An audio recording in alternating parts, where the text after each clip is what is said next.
Adolf Hitler had some good ideas, a fifth of Gen Z Americans believe, according to Daily Mail poll. This is fine. This is fine.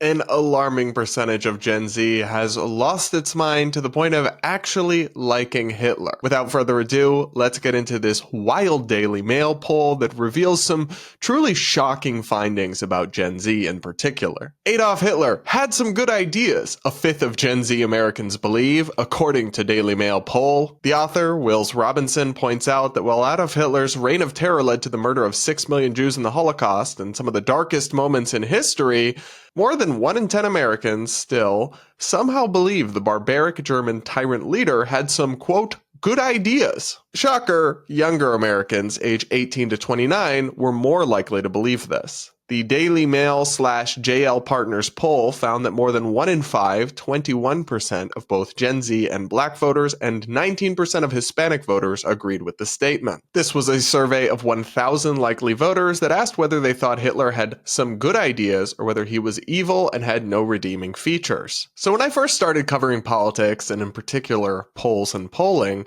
I learned something called the 7% rule, which is essentially that no matter what you survey, you can always get 7% of the population to say something or agree to something crazy. So even if you have a poll that says, are puppies good or are puppies evil, some people will misunderstand the question or they'll just be contrarian for its own sake, and you'll still get 7% that say puppies are evil. But when you're talking about 21% or 1 in 5 Americans under age 29 actually saying that Hitler had some good ideas, that is a significant finding. Of course, you could look at it the other way and say, well, that means 4 out of 5 don't agree with that. And I guess at least we have that fact to take a little bit of solace from. But still, I mean, 1 out of 5 young people, age 18 to 29, to be so deranged and so miseducated is incredibly concerning to me. And I want to add some additional context. Of those age 18 to 29, 20% said they were unsure about the answer to the question. So all things considered, just 59% said Hitler was evil. So, in other words, only about 6 in 10 Americans age 18 to 29 firmly agreed that Hitler was evil when surveyed by the Daily Mail. You can't make this shit up.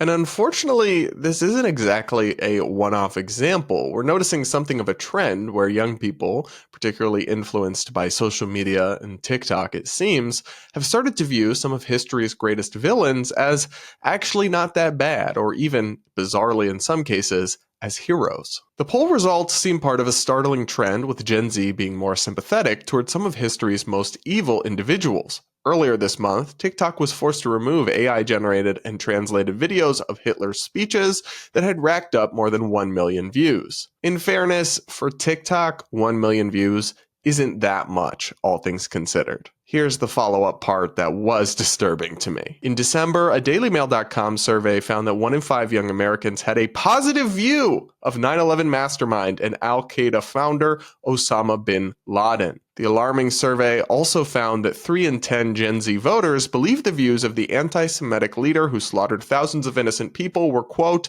a force for good. I'm a little bit lost for words on that one, guys.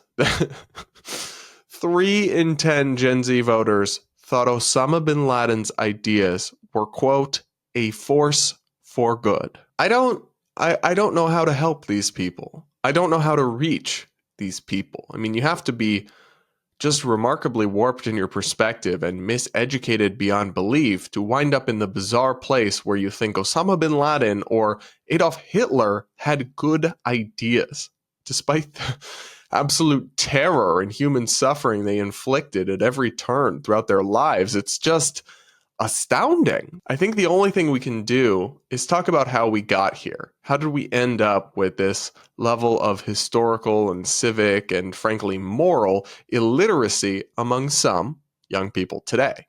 And I think, for one, we do have to point our finger at the education system, which is in so many ways an absolute hot mess. And it's just not producing well-rounded, well-informed graduates in the way that it's supposed to. It's just passing people along year to year.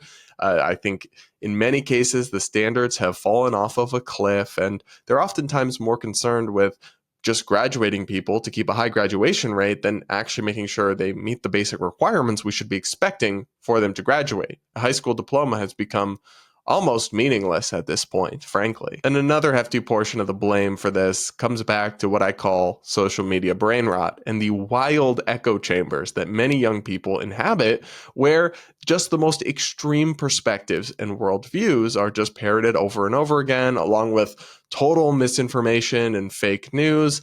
And there's not a lot of different voices or challenging perspectives, which is one of the reasons, that I do post to TikTok, that a lot of people on the right say, oh, I can't use that app, it's Chinese spyware, or it's a left-wing hellhole. And I think the first one is overstated, but the second one is certainly true to some extent. But it's like, if we're not going to even try to put the message out there, then all these people will ever hear is this far left insane gobbledygook. And I'd rather provide an alternative. That's what I try to do with this show and with my content, at least, so that there's something more for young people to be exposed to, whether we like it or not, right? TikTok is the largest search engine for young people. They don't even go to Google anymore.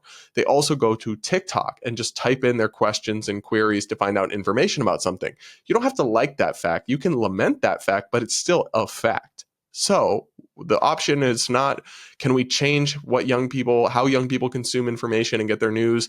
Can we make them read reliable sources and stop getting news from TikTok? All of that's a long-term conversation. In the short term, all we can do is deal with the realities as they are and offer better alternatives in those spaces that they are getting their information from, not wax poetic about how they should be reading newspapers or something. Okay, well, should is kind of a meaningless word in many conversations, and this is one of them. So look, I'm really disturbed by these findings and just by the state of Gen Z more broadly, but I do take hope from the fact that at least not all of us are lost, and I take it all as a challenge to provide more of an alternative and to reach more of these people with some basic common sense. Because if this poll and the many others like it are anything to go by, that is in absolute demand. But what do you guys think? Are you as alarmed and concerned by these poll findings as I am? Let me know in the comments. I do read the comments and I pick a few to respond to in every episode. Plus, if you leave your comment with a super chat or a super thanks, I'll definitely read it on tomorrow's show.